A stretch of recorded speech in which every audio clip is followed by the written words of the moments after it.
Pied Piper 2020. In this very old tale, the Pied Piper was given the job of clearing out a serious rat infestation from the town of Hamelin in Lower Saxony, Germany, by leading all the vermin away with his magic flute. But once the job was done, the town's councilmen refused to pay for this service. Their greed was something they very much later regretted. The word pied meant multicoloured.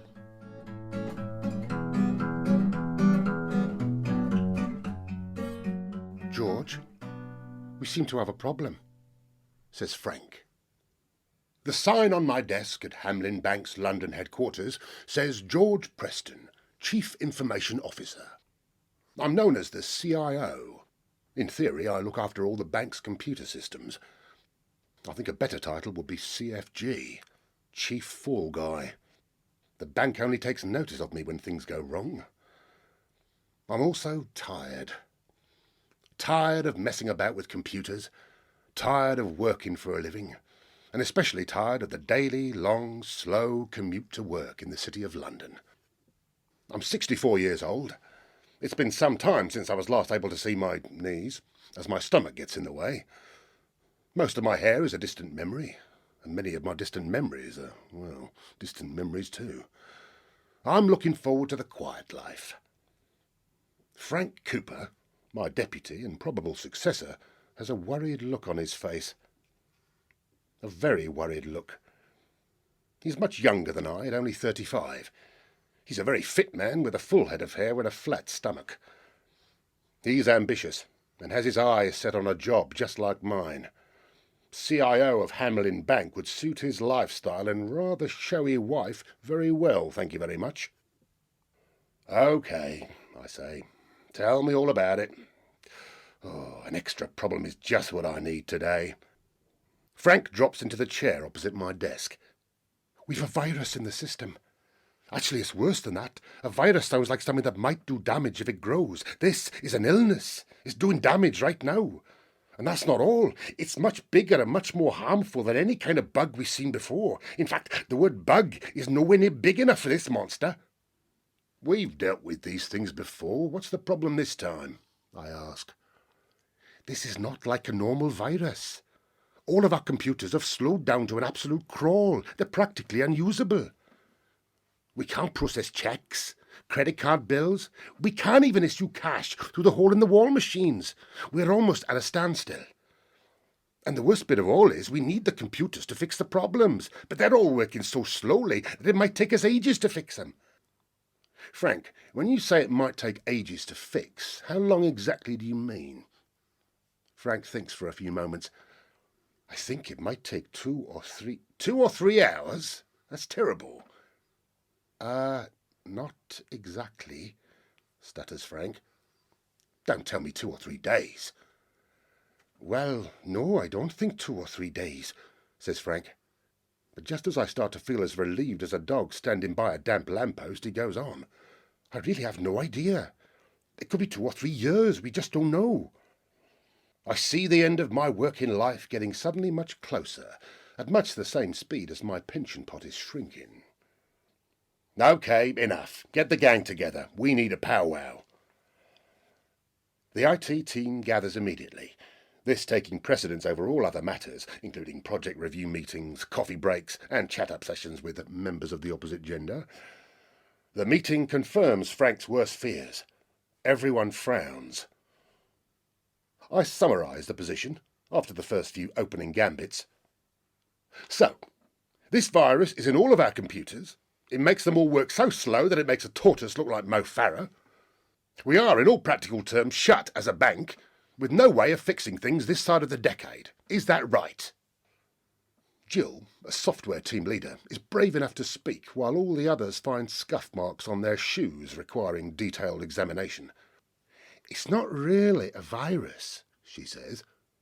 They're much bigger and more aggressive, and they reproduce like mad. We're calling them reproducing aggressive tampering systems. RATs for short. Jill might be Frank's successor in a few years' time. I look straight at her. Reproducing? What does that mean? This virus reproduces itself as fast as, well, rats. When we clear a computer to start fixing the problem, they're just invading greater numbers again. Has anyone any ideas? I ask. Well, there is the puzzle, says Jill again. Puzzle? What puzzle? I ask. Whoever created these rats has sent us a puzzle. If we solve the puzzle, we think we'll be given something. A word, a number, maybe a picture. Something that will send the rats away. I hope you've got people looking at this puzzle already, Jill. Yeah, we looked around the company for fans of crosswords and Sudoku and stuff like that. There's a team working on it right now. A team of puzzle fans. We need every puzzle fan in the world on this, and I want it now. Jill pipes up.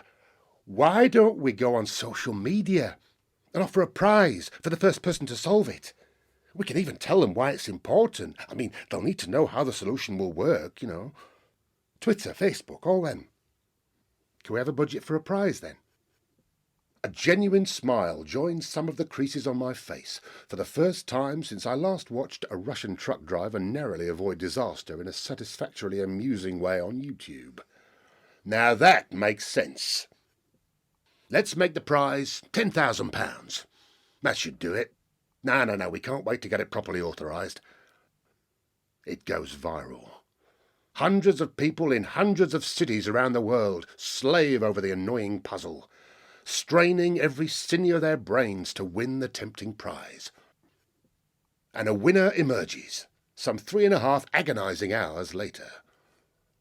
A computer nerd with an email address pied.piper@mailtomail.com sends a message to a separate email server we'd set up, safely disconnected from the bank's systems. The email says, I've solved the puzzle and the solution is a tune you need to play into the computers in Hamlin Bank to solve your little problemette. I'm in London. When should I pop round? I may not seem delighted to get this latest news. Pop round? Pop round? Little problemette? Get a few cars out on the road and ask this Pied Piper person where he wants to be picked up. I'm expecting the Pied Piper to be a thin, pale, IT geek who spends his days hunched over a computer game in a filthy bedroom. I couldn't be more wrong. Our saviour turns out to be an elderly Jamaican lady. She walks slowly with a stoop, walking stick in one hand and a large, bright yellow handbag in the other. Her hair is in colourful dreadlocks, red, brown, with a bit of grey. Her bright green jacket nicely clashes with her orange pullover and red leather trousers. She wears large ornate sunglasses, so you can hardly see her face. She might be someone's idea of a lovely grandmother, but that person would most likely be colour-blind. If asked to describe the Pied Piper, you'd recall her appearance but not mention her face. I don't know much about computers, but I know my reggae, she says. The answer to your puzzle is Buffalo Soldier by Bob Marley. So we play Bob's music into the computers, and to everyone's absolute astonishment, the rats fade out of existence. Printers start whirring, disks start spinning, and the system recovers its normal, smooth operation. My first thought turns to my employment future, and, hoping to be the bringer of some good news for a change, I set off for the boardroom. I barged straight in, knowing there was only one item on this meeting's agenda. Gentlemen, I am pleased to tell you we have solved the puzzle, delivered the solution, and cleaned out the rats. We are back in business. The managing director's bushy eyebrows rise an inch or so as a short, gentlemanly cheer rings round the table. Who solved the puzzle, George? I want to see that member of staff and give them a major pat on the back. That is, if it's a chap, you know. One side of the boardroom is a huge glass window facing the main atrium. It looks down to the ground floor, 3 levels below. I move over to the window and glance down. Well, I hesitate. It wasn't actually a member of our staff. She isn't employed by us, or, as far as I can see, anyone else. She calls herself the Pied Piper. If you look down into the atrium, you can see her waiting by the reception desk. So how did you find this Pied Piper person? Asked the chief financial officer, an Oxford graduate with a first-class degree, who I think knew what the answer to his innocent-sounding question was going to be. I talk about the competition, as that's safe ground. We promoted a competition on social media and offered a prize for the first solution. That's how we got to the Pied Piper. And that prize was? Asked the ever-curious chief financial officer. Oops. In all the excitement, I'd forgotten to get any kind of authorization to give away 10 grand of the bank's money, and now I had to tell the whole board what I'd done. That safe ground suddenly feels much more like quicksand. We offered a prize of £10,000, I mumble. We were desperate to get up and running again. I mean, just think how much we lost in the hours we were out of operation. Oops, for the second time. I'd just managed to highlight the cost of the problem my department had been responsible for. I think it was Mark Twain who said, "Better to remain silent and be thought a fool than to speak and remove all doubt." I keep my lips tight together. "How much?" splutters the managing director, also looking down at the colourful Pied Piper. "She looks like a mad thing. It's a damn good thing the systems are fixed and we don't have to pay this Pied Piper person off. The job's done, so she's got no leverage." Our esteemed chief financial officer asks if this Pied Piper person had put the rats there in the first place. Well, it is possible, but we just don't know, and I don't have a way of finding out. She doesn't appear to be computer literate at all. Is it important? I ask. The MD is easily flustered. "Important? Oh, I'll be damned if we're going to pay blackmail to some mad woman that might have caused the problem in the first place. George, you offered the prize. Either you pay the winner or she gets nothing. The bank's not going to pay." I have to face the Jamaican granny myself. On the way downstairs, I collect Jill and Frank for support. I say to the lady, trying to buy some time, "It'll take me a few days to get the paperwork through, but we'll have an event here on Thursday, with the press and TV and everything. We'll give you a cheque then." The Pied Piper is not impressed. No press, no TV, no newspapers, no event, and no Thursday. Now. "I'm sorry," I say. "I can't do that. In fact, I'm having some problems getting the directors to agree to pay you at all. I'm with you here, sometimes slightly unhappy with the moral standards in this bank." I glance up at the boardroom window. She looks me straight in the eyes. "You're making a big mistake here, you know. Very big mistake." My eyebrows draw together. Not me, them. But I don't really understand. "Well, what do you think will happen if you don't pay up?" she asks. I think for a few moments, while she patiently waits for the light to dawn. It's Jill again who's there when the sunshine first breaks. "You'll go on social media and tell everyone you didn't get the prize, right?" The Pied Piper looks at Jill. "No, I'll not. No. I could do the puzzle, but I don't do computers. But my nephew does. He told me that everyone's waiting to see what happens." Jill looked thoughtful. "When the hacker who sent the rats in the first place sees that we didn't pay the prize, he," looking at the lady, "or she could send the rats back again. And I doubt there'll be a puzzle or a tune to turn them off next time. Plus, the media will get the story." I think for a moment about my future, my pension, my retirement. I also think about the lack of morality and intelligence evident in the board of directors for whom I have slaved all these years. I glance up again at the boardroom window. I can't decide which is worse, a lack of morals or rank stupidity. But it's easy to see the combination of the two as a pretty lethal cocktail. In the end, they won't pay. Social media and the mainstream media spread the story, but that isn't the worst part.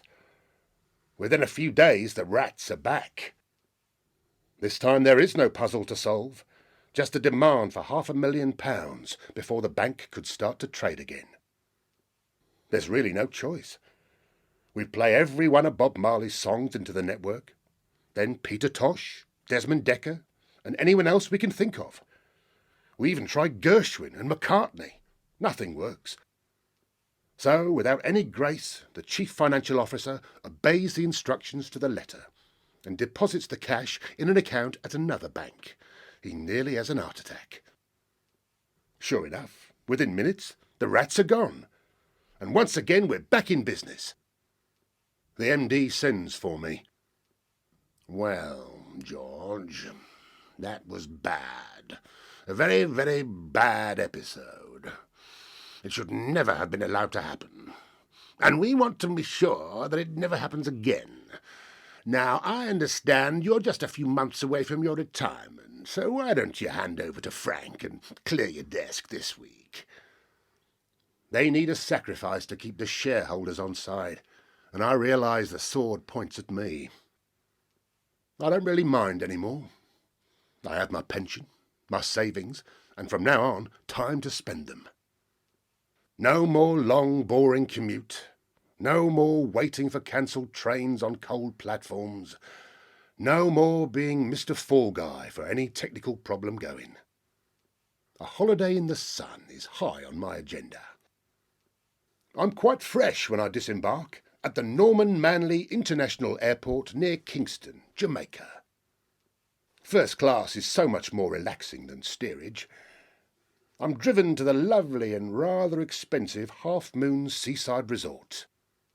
"Madame is by the pool, I think, sir," says the receptionist as I check in. After a quick change of clothes, a short walk takes me down to the pool, where my lovely lady reclines on an easy chair, listening to Bob Marley on a music player. Her dreadlocks are no longer multicoloured, but a soft grey, neatly plaited. She's got no stoop, no glasses, no walking stick. Her clothes look elegant and coordinated, and she's in great shape for her age. "Listen, George," she says, "he's singing our tune." I smile at her. I can't decide what attracts me to you most. Your money, your body, or your brain. I hope it's all three, George. I hope it's all three.